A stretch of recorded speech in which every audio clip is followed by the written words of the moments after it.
Muy buenas tardes. Muchas gracias, doctora Leina, por su amable presentación y pues muchas gracias a todos ustedes por estar acá. Vamos a hablar de una patología que frecuentemente vemos de manera conjunta el internista, el endocrinólogo, el cirujano vascular, en donde estamos con muchos apoyos para poder sacar adelante este tipo de pacientes. Y es el paciente que tiene problemas metabólicos, principalmente a nivel de la glucosa. Gracias. Permítanme un momento.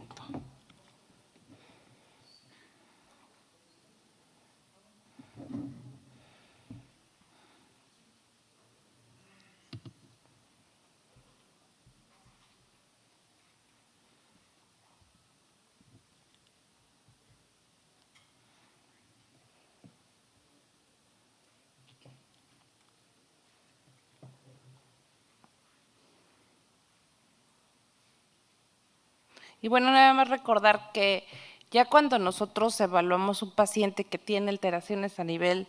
de lo que sería la microangiopatía, es porque tenemos un paciente que ha tenido en tiempo y en niveles de glucosa alteraciones. Sin embargo, con respecto a lo que es el problema vascular macroangiopático, tenemos pacientes que no sabemos con exactitud desde cuándo empezaron a tener estas alteraciones,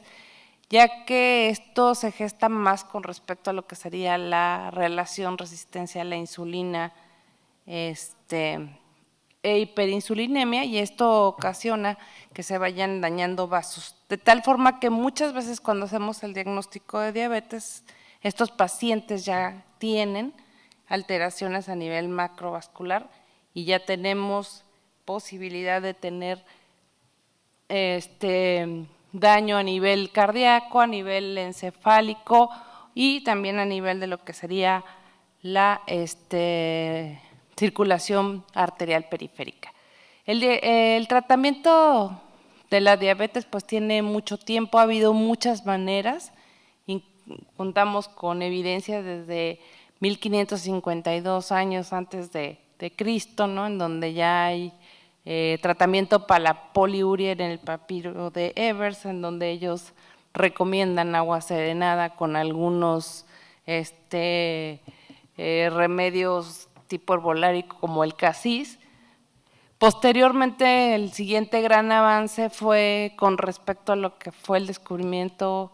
de la insulina por los médicos Banting y Best. Y a partir de ahí se estancó mucho tiempo la diabetes en tratamientos como sulfonilureas e insulina, y fue hasta hace muy poco tiempo en donde después de que la Asociación Americana de Diabetes hizo un llamado a revisar lo que sucedía con las biguanidas, y la FDA consideró que este medicamento no se debería de dar, que se empezó a ver un gran auge con respecto a los diversos grupos de tratamientos farmacológicos en la diabetes mellitus, de tal manera que actualmente contamos con una gran cantidad de arsenal terapéutico, y pues lo triste de todo esto es que siguen los pacientes aún muy descontrolados. Una de las maneras que habitualmente nosotros utilizamos para abordar a estos pacientes es con respecto a la cantidad de eficacia o la eficacia de y con respecto a la reducción de la hemoglobina A1C. Esta va a tener una repercusión importante a nivel de lo que sería el daño endotelial. Sin embargo, a veces no tenemos una disminución lo suficientemente significativo para poder decir que el paciente con va a tener un control completo, lo que nos ha llevado a hacer una combinación entre los diversos fármacos para poderlos llevar a un mejor control. La metformina, nuestra arma terapéutica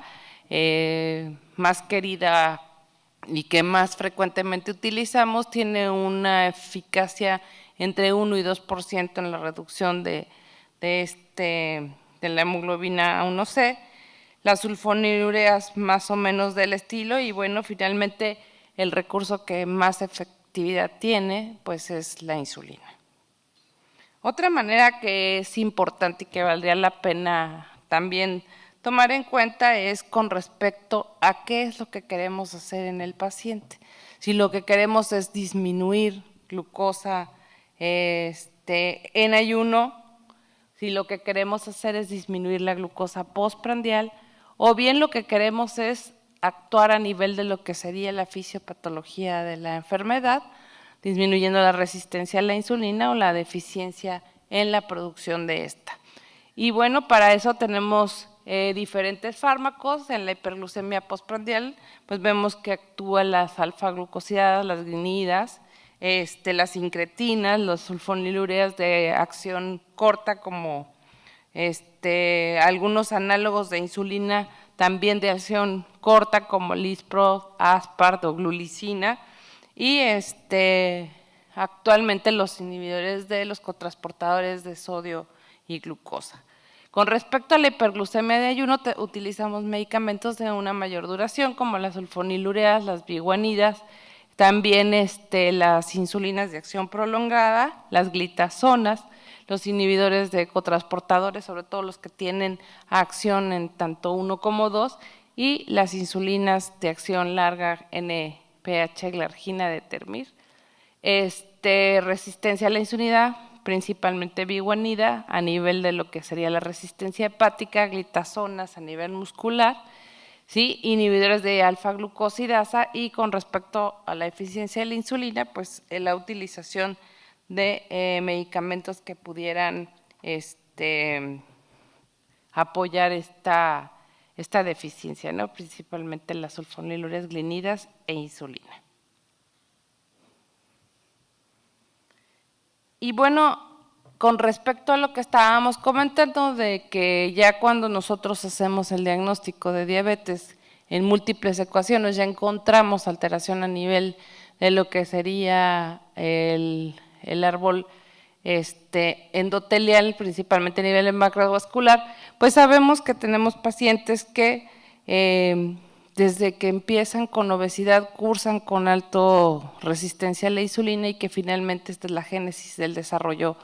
de esta enfermedad de la diabetes mellitus. Entonces, requerimos desde que llega el paciente al consultorio identificar los factores de riesgo y poder dar tratamiento para ello, ¿no? Principalmente, y bueno, siempre con nuestra piedra angular, que sería el cambio en el estilo de vida, requerimos el apoyo con respecto a los cambios alimenticios, la realización de ejercicio, disminuir algunos hábitos como el tabaquismo, que finalmente esto va a llevar a que el paciente tenga mayor riesgo de presentar esta situación.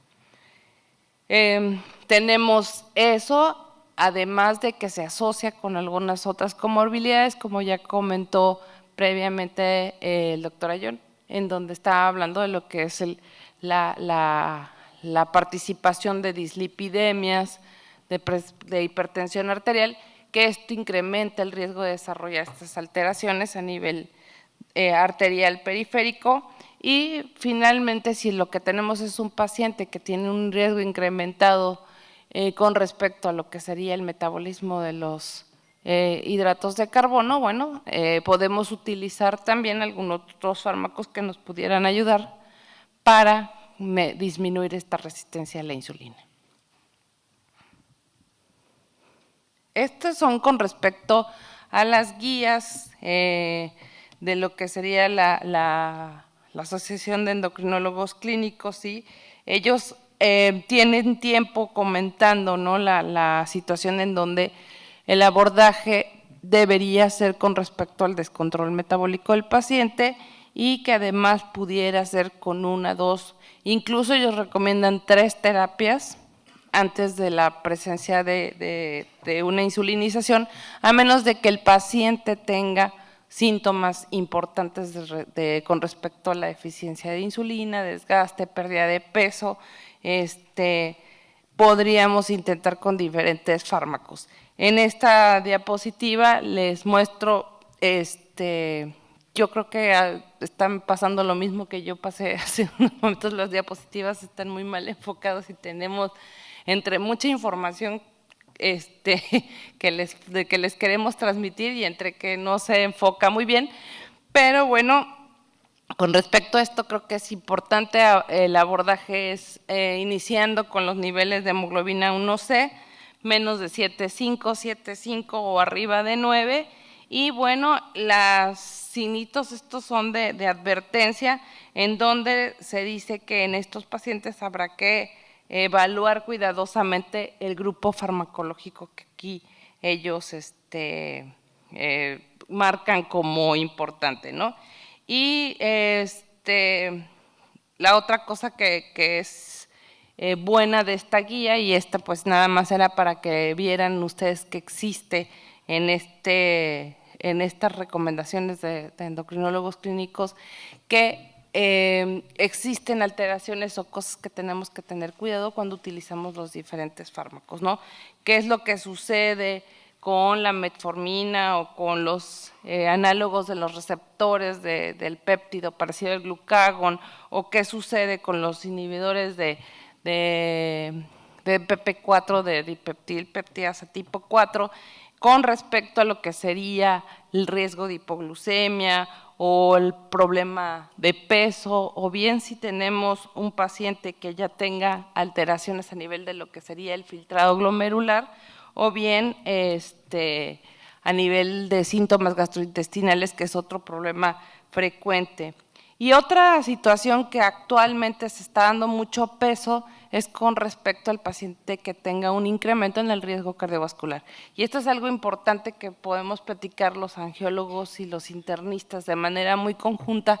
porque normalmente el paciente, de por sí la diabetes es un equivalente de riesgo cardiovascular, el paciente por definición podría tener esta alteración. Si llega además con insuficiencia arterial periférica, pues casi podemos asegurar que es un paciente que ya tiene esta alteración.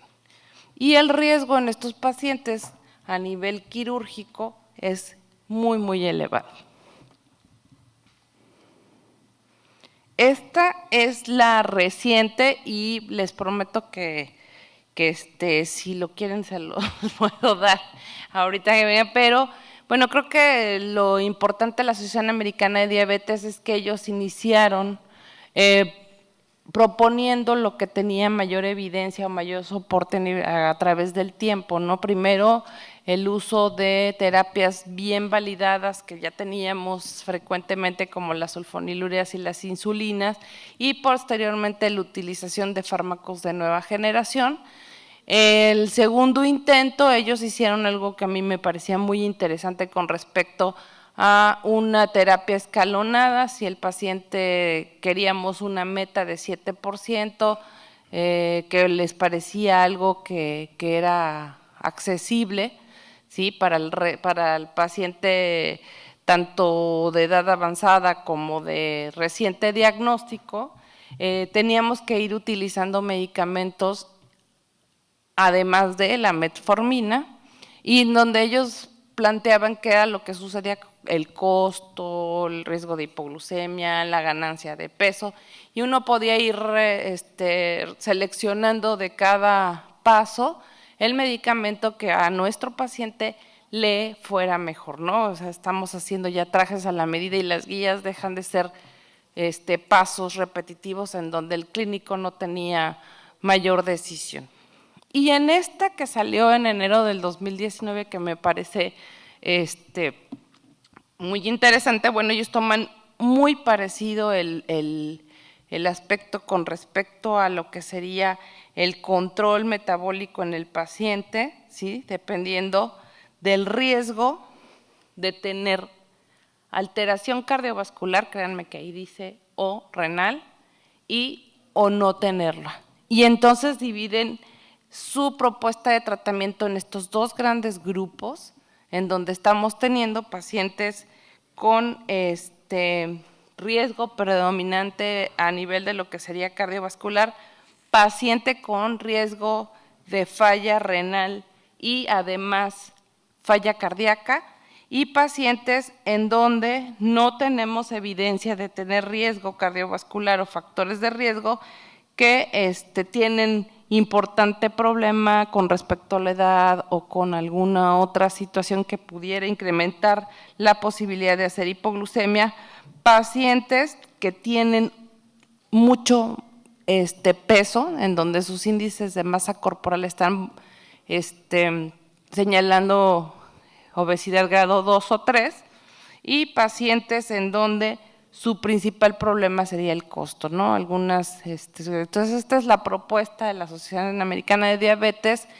más reciente, en donde, bueno, dependiendo del grupo en donde se localiza el paciente, ellos van recomendando iniciar con diferentes medicamentos y finalmente irlos combinando, ¿no? Entonces, con respecto a lo que habrá que resaltar aquí es que, bueno, existen estudios en donde pacientes con insuficiencia cardíaca y con enfermedad cardiovascular aterosclerosa se han dado medicamentos, y donde el grupo de lo que serían los agonistas, los receptores del péptido parecido al glucagón tipo 1 y lo que serían los cotransportadores sodio-potasio tipo 2 han dado un margen de riesgo muy poco, y además han mejorado incluso la mortalidad cardiovascular. Con respecto a lo que sería esta guía reciente, bueno, también hacen un ejercicio muy parecido a que los comenté la vez en lo que sería del endocrinólogos clínicos, en donde señalan el diferente grupo de fármacos y qué es lo que sucede con la eficacia, con el riesgo de hipoglucemia, con lo que sería la ganancia de peso, con efecto cardiovascular, con el costo también, ¿no? Entonces, es algo que es interesante. También ya hacen una clasificación con respecto a los que son orales y los que tienen que ser ya de uso parenteral, los efectos renales y también algunas otras consideraciones clínicas en donde podíamos ver lo que sería el riesgo de fracturas, por ejemplo, con las tiazolidinedionas, el riesgo de dolores musculares, ¿no?, con algunos medicamentos como los análogos de GLP-1, o bien el riesgo de cáncer o de pancreatitis.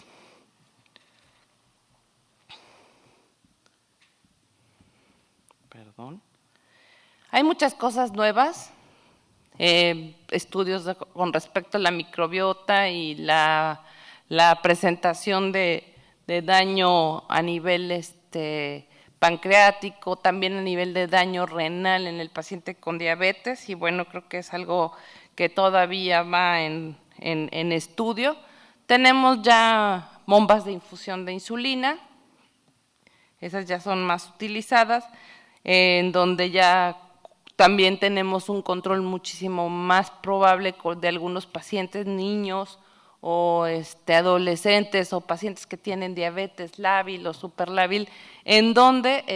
ya tenemos sensores de insulina que son subcutáneos y que podemos estar haciendo el chequeo de una manera mucho más frecuente y no estar necesariamente haciendo monitoreo de la glucosa capilar, pues tomando en cuenta que tenemos ahí unos 5 minutos de diferencia entre que se asocia o no. El páncreas artificial, en donde lo que contamos es con una bomba que produce insulina y también glucagón, y que dependiendo de los niveles de glucosa y su tendencia pueden empezar a tener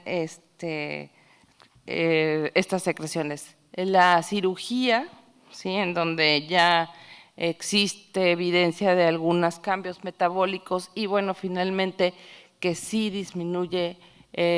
o que controla de una manera importante. Incluso los cirujanos a veces dicen que lo curan, pero no, bueno, esto, si no se cambian los hábitos de la vida, del estilo de vida del paciente, pues finalmente vamos a volver a tener un problema, ¿no?, de esta situación. Pues, ¿cuáles serían finalmente los mensajes? Individualizar las metas, recordar que el paciente es nuestro y que los que lo conocemos, el que entendemos su fisiopatología, sus riesgos, los diferentes niveles que tenga de resistencia, de déficit, de alteraciones gastrointestinales, somos nosotros. También recordar que el tiempo de seguimiento, no quedarnos estáticos, hay que pensar que si el paciente no está controlado, tenemos que mover el tratamiento del paciente. Y la otra cosa pues es adaptarse a las nuevas terapias, conociéndolas de una manera completa, ¿no? Hay que escoger la herramienta más adecuada para cada uno de nuestras situaciones, ¿verdad? Aquí les traje también un ejemplo, no es lo mismo que llegue retrasado, que llegue borracho con olor a perfume barato,